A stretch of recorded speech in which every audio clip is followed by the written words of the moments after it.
સૌ વાલા મિત્રોને મારા જય સિયારામ। હું દુષ્યંત પાઠક શ્રી હનુમાનજી દાદાની અસીમ કૃપાથી એક નવા વિડીયો સાથે આપની સેવામાં હાજર છું। તો વાલા મિત્રો, આજનો ઉપાય આ વિષયમાં તારીખ છે 12મી માર્ચ 2026 અને ગુરુવાર। પંચાંગ કહે છે ફાગણ મહિનો કૃષ્ણ પક્ષ ચાલી રહ્યો છે। મૂળ નક્ષત્ર સિદ્ધિ યોગ ચાલી રહ્યો છે। ધનુ રાશિનો ચંદ્ર અને કુંભ રાશિનો સૂર્ય છે। અશુભ સમયની જો વાત કરીશ તો યમઘંટ સવારે 6:40 થી 8:09 સુધી છે અને રાહુકાળ બપોરે 2:06 થી 3:35 સુધી છે। આ બંને સમય અશુભ સમય કહેવાય। અશુભ સમયની અંદર કોઈ પણ પ્રકારનું શુભ કાર્ય શુભ યાત્રા ન થાય। શુભ કાર્ય તો શુભ યાત્રા કરવા માટે કોઈ સારું ચોગડિયું સારું મુહૂર્ત લેવું જોઈએ, જેમાં ઉત્તમ અભિજીત મુહૂર્તનો સમય બપોરે 12:13 થી 1:01 સુધીનો છે। વાલા મિત્રો, આ સમયની અંદર તમે કોઈ પણ પ્રકારનું શુભ કાર્ય શુભ યાત્રાની શરૂઆત કરી શકો। વાલા મિત્રો, હવે વાત કરીશું આજના ઉપાયની।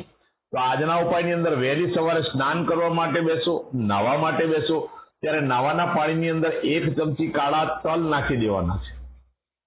એ તલને પાણીમાં મિક્સ કરવાના, તે જ પાણીથી તમારે નાહવાનું છે। ચોખ્ખું પાણી ઉમેરી શકાય, સાબુ શેમ્પૂનો ઉપયોગ પણ કરી શકાય। માત્ર આટલું જ કાર્ય છે। સ્નાન પતી જાય, કપડાં પહેરી લો, પછી તમારા ડાબા હાથની અંદર હળદર અડધી ચમચી મૂકવાની, એમાં પાણી ઉમેરવાનું અને ચંદન જેવું બનાવી દેવાનું। હળદરનું તિલક કપાળની અંદર અને નાભી પર કરવાનું।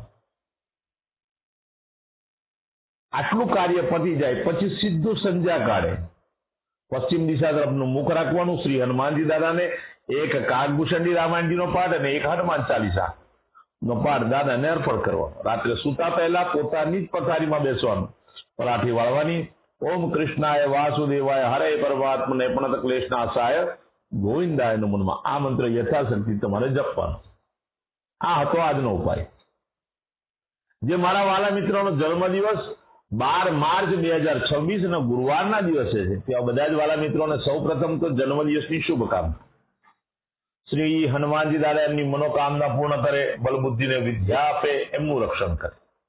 ઉપાયના ભાગ સ્વરૂપે મેં કહ્યું તે પ્રમાણે સ્નાન ને મેં કહ્યું તે પ્રમાણે હળદરનું તિલક કપાળ અને નાભીમાં કરવાનું। ત્યાર પછી સીધું જવાનું ગૌશાળાએ જઈને ગાયોની સેવા કરવાની છે। ગાયોને લીલું ઘાસ અથવા ઘાસનું દાન આપવાનું છે, અથવા તમારે ત્યાં જે ભોજન બન્યું હોય તે ગાયોને અર્પણ કરવાનું। ત્યાર પછી સંધ્યાકાળ થઈ જાય, સૂર્યાસ્ત પછી તમારે ચણાના લોટમાં બનેલું ફરસાણ નાના નાના બાળકોને વેચવાનું છે। બરાબર સમજી લેજો, ચણાના લોટમાં બનેલું ફરસાણ નાના નાના બાળકોને વેચવાનું છે અને સાથે એક પેન્સિલ અથવા બ્લુ અથવા કાળા સહીવાળી પેન તમારે નાના નાના બાળકોને વેચવાનું। બસ આટલું જ કાર્ય છે। આખું વર્ષ આનંદ સહિત તમારું પસાર થશે। જે મારા વાલા મિત્રની મેરેજ એનિવર્સરી 12 માર્ચ 2026 ગુરુવારના દિવસે છે, તે લોકોએ સવારે સ્નાન કરવાનું, વડીલોના ચરણ સ્પર્શ કરવાના, આશીર્વાદ પતિ અને પત્નીએ મેળવવાના। ત્યાર પછી ગૌશાળામાં જવાનું, ગાયોની સેવા કરવાની, ગાયોને લીલું ઘાસ અથવા ઘાસનું દાન આપવાનું। સાથે સાથે જો શક્ય હોય તો પોતાના ઘરમાં જે ભોજન બન્યું હોય તે ભોજન ગાયોને અર્પણ કરવાનું। ત્યાર પછી કોઈ પણ વૃદ્ધાશ્રમમાં, અનાથ આશ્રમમાં જરૂરિયાતમંદ વ્યક્તિને, દેવ મંદિર અથવા બ્રાહ્મણને ચણાની દાળ, ચોખા, ઘઉં અને તેલ આ 4 વસ્તુનું દાન આપવાનું।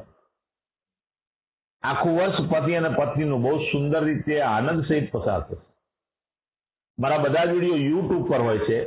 મારી યુટ્યુબની ચેનલનું નામ છે દુષ્યંત પાઠક। મારી ચેનલને સબસ્ક્રાઇબ કરજો, બેલ આઇકન દબાવવાનું ન ભૂલતા। હું નિયમિત એક વિડીયો મૂકું જ છું। જો તમે બેલ આઇકન દબાયેલો હશે તો તરત જ તમારા મોબાઈલ ઉપર નોટિફિકેશન આવશે, તમે મારો વિડીયો તરત જ જોઈ શકશો। તેથી મારી ચેનલને સબસ્ક્રાઇબ કરજો અને બેલ આઇકન અવશ્ય દબાવજો। સાથે સાથે મારું ફેસબુક અને ઇન્સ્ટા આઈડી છે, એનું પેજ છે, તેનું નામ પણ દુષ્યંત પાઠક છે। તો મારા પેજને ફોલો કરજો, લાઈક કરજો અને મારા બધા વિડીયોને શેર કરજો। તમે વિડીયોને શેર કરશો તો કોઈ જરૂરિયાતમંદ સુધી આ વિડીયો પહોંચી જશે અને કોઈ સમયથી મૂંઝાયેલો વ્યક્તિ હશે એને આ વિડીયો જોવાથી કંઈક ઉપાય જડશે, ભગવાનની કૃપા થશે। હું નિયમિત કહું છું અને આજે ફરી કહું છું, મારા આ વિડીયોના માધ્યમથી જે ઉપાય બતાવવામાં આવે છે તેનું પરિણામ 24 કલાકમાં નહીં મળે, 48 કલાકમાં નહીં મળે. નિયમિત ઉપાય કરવાથી જ તમારો સમય બદલાઈ શકે. તો નવા વિડીયોમાં ફરીથી મળીશું. આપ સૌને મારા જય સિયારામ.